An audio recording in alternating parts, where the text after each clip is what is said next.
Hello everyone.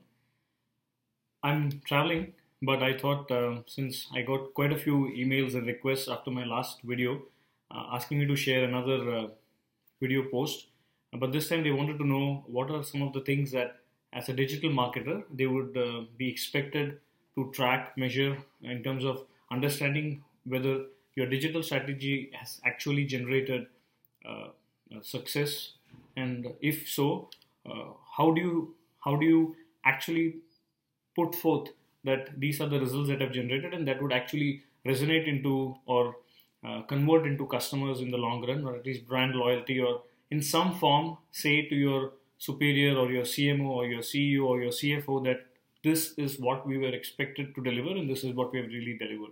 Yeah. So I thought I'll share a few of those metrics which make actual sense in business sense for a brand or an organization today when they run a digital marketing campaign.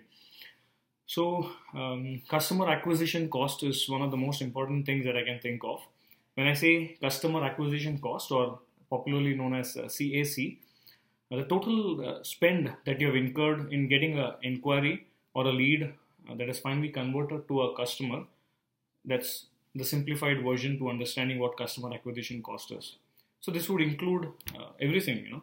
So any expense in digital, let's say including website maintenance during that set period of campaign. It would also include things like content marketing, PPC spend, SMM, social media marketing spend, hiring XYZ digital marketers during that period of time. Yeah, so all of it put together will be the total amount spent to acquiring or getting that customer on your website and converting him or her to an actual conversion. So any and all efforts that have gone into converting a customer from a prospect stage to an actual sales using digital medium and tools, strategies and resources would be your customer acquisition cost. Second aspect that you can always track and you need to track to ensure that you can justify your uh, overall digital marketing success is customer lifetime value.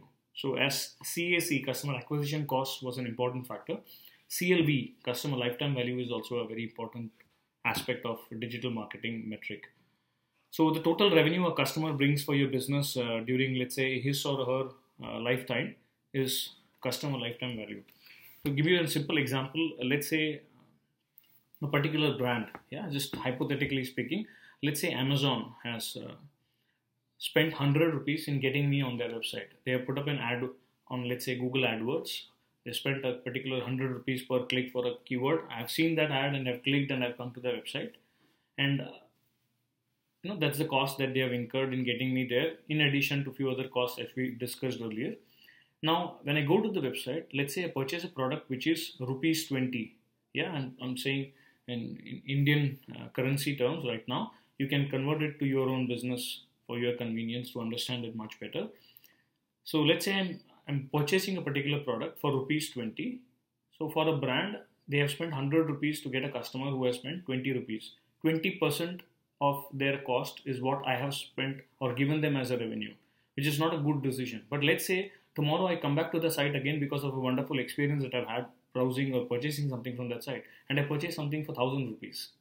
Yeah, so obviously what happens is over a period of time, let's say during a period of 1 year, each customers would spend different amount of money. So there is an average number that they would have. Every business, every e-commerce site has that number. So that would tell them on an average how much does a customer spend in his or her lifetime. That is your customer lifetime value.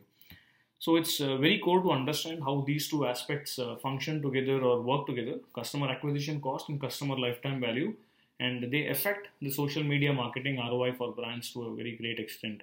In fact, if you would have read my book, Social Media Marketing Brand ROI itself, it speaks a lot about this journey experience and how to use these strategies to ensure that you get good customers for using whatever strategies or ideas that you have in mind and how to go about it. I've shared a few case studies also in that book.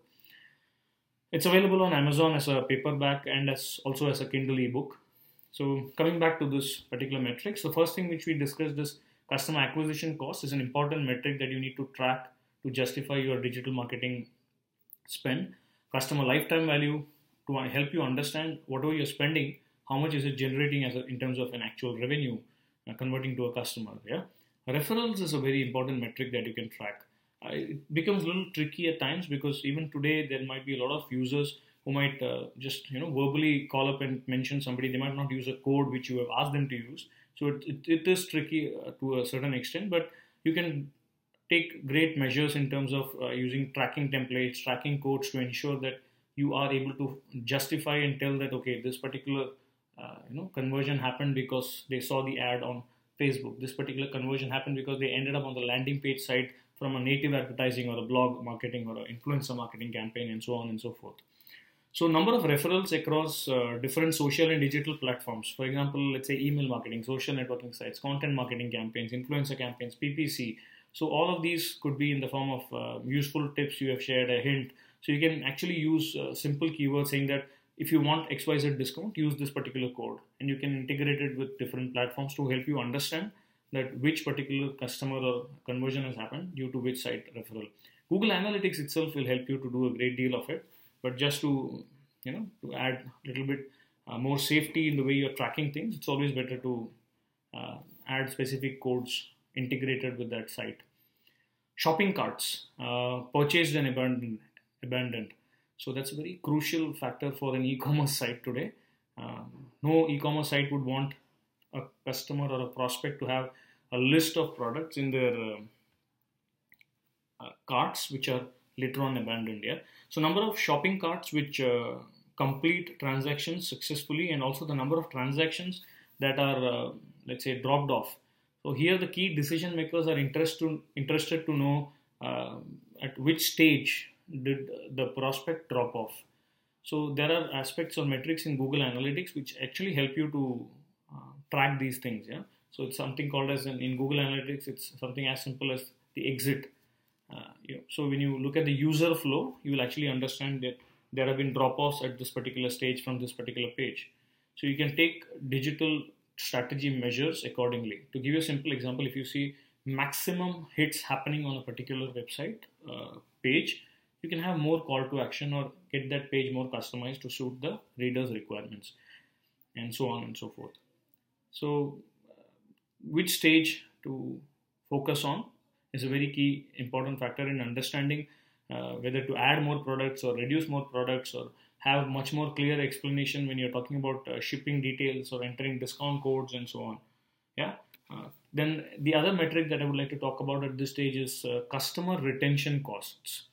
So as the name itself suggests, any and all costs to retain customers via, let's say, an email marketing campaign or a gratification integrated tool such as digital loyalty rewards and social media contests and so on and so forth. Okay, so all of these would come under your customer retention costs. Then we can talk about another powerful metric. It's basically called as an inquiry to conversion. So a lead quality ratio, so to speak. Yeah, so it gives them an idea of the actual quality of leads. For example, 1,000 leads with 35% conversion might be a much better campaign strategy than with 10,000 leads with less than 1% conversion. Yeah. So this needs to be tracked in sync with the source of the website for the lead or the inquiry generation. And of course, traditional cost to conversion and digital cost to conversion ratio is a very important factor again. If you want to justify your cost and results. So cost for converting a particular demographic of user using traditional marketing, and the similar cost for getting a similar customer involved across digital platforms. So that comparison will actually tell you whether that using these digital tools is really profitable or not. You also have some powerful metrics in the form of CTAs. So, call to action using conversion ratios across pay-per-click campaigns, social media marketing, search engine optimization, SEO, and digital marketing. Any call to action and what you have used, and you really need to understand what was the message that was used, what was the the image, that visuals that you use, what is the kind of codes or tracking methods that you actually put forth for converting, to get that conversions.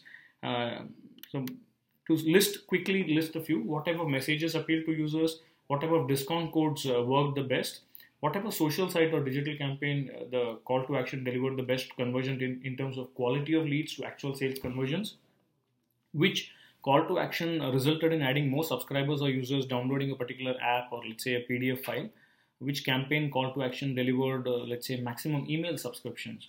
Yeah, so these could be some defining factors to help you understand how a CTA functioned.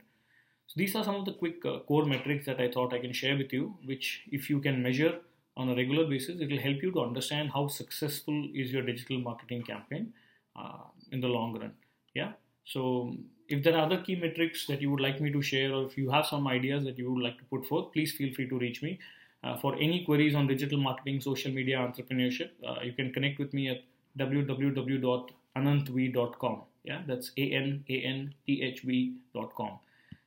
Have a great day and a wonderful week ahead. Thank you.